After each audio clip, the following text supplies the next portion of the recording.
Jay's Checkpoint.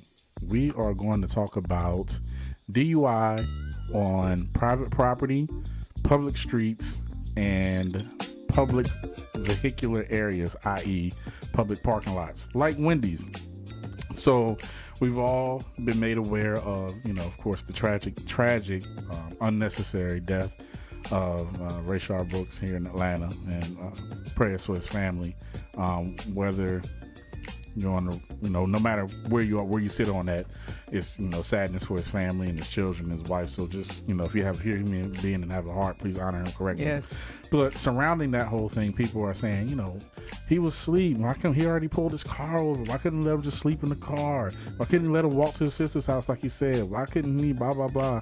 A lot of other things that people were coming up with. And we're going to talk about why those options, while they were quote unquote possible options, why they were not viable options, even though we may have seen them be exercised as options before. So one of those things is DUI. Everyone knows if you're driving drunk on a public roadway and you get stopped by the police, that's a DUI all day if you don't pass the field sobriety test. And here in Georgia, you actually don't have to blow into any kind of breathalyzer or even pass or fail the field sobriety test. Here in Georgia, they have this thing where they can just say you are impaired to the point where you're just unable to operate the vehicle. You're reasonably impaired. So anyway, if you're in a parking lot, it's still DUI, and they still are going to effectually take the arrest. Why?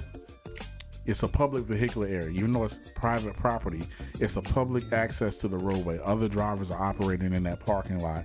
And then even if you've parked the car, the liability is once a police officer has come into contact with you and found that you're DUI, if he now lets you drive off and you pull out of that parking lot and you kill a family or kill someone or damage someone's property, you are now responsible because you had authority, you had the reason, and it was your duty to keep the public safe by taking that person into custody.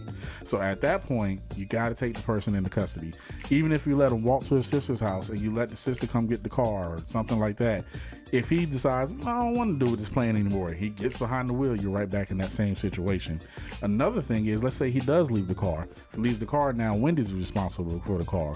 But Wendy says, well, no, we're not responsible for the car. The police gave him authorization to leave it here. Let's say the car gets broken into or stolen, or some other drunk driver comes along and tags the car and hits the car. Now the police department is responsible, or Wendy's could be held responsible for what happens with the car. Let's say the car catches fire and Wendy's knew the car was there but didn't have it towed, and the fire got onto somebody else's car. They're responsible. All these things are things that you're thinking of. So now the police department has to tow the car if they separate the person from the car. They've got to tow it. If they tow it for free, then the police department pays the bill. But if it's a charge attached to it, then the guy pays the bill. When he gets out of jail for his DUI arrest, he gets the car. Now, what about all those times we done seen people, hey man, just sleep it off, just let it walk off. That used to be done, and it still gets done here and there. But every time somebody finds out about that happening nowadays, officers are getting fired. And now that we have those body cams that we all wanted, those body cams, when the officer gets back to the station, everything that they did that night gets downloaded onto a hard drive. For somebody to review later. So it's going to be seen that you ran into somebody who was obviously impaired and did not arrest them. And if you didn't get fired then, you'll probably get fired later, or a serious reprimand in that part. So officers are pretty much ingrained, if they're doing their jobs properly and they encounter someone, even in the parking lot, sleep behind the wheel, to take someone that's DUI, they have to take that person into custody.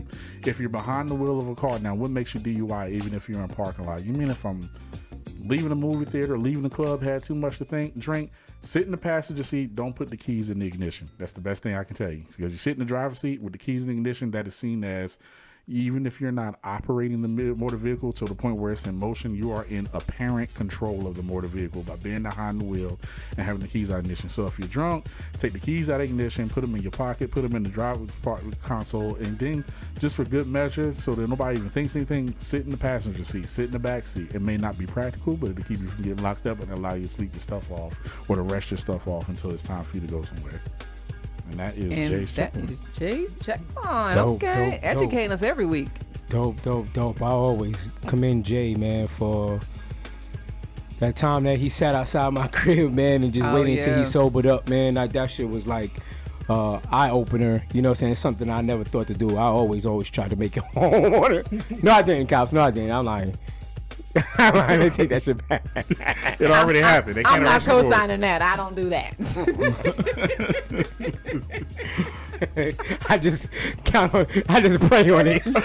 I just pray on it. I pray that this Jack Daniels get through my system before I get home. We are not recommending. I cannot with Frankie. Oh Lord Jesus, take the wheel literally. Truth. No chaser.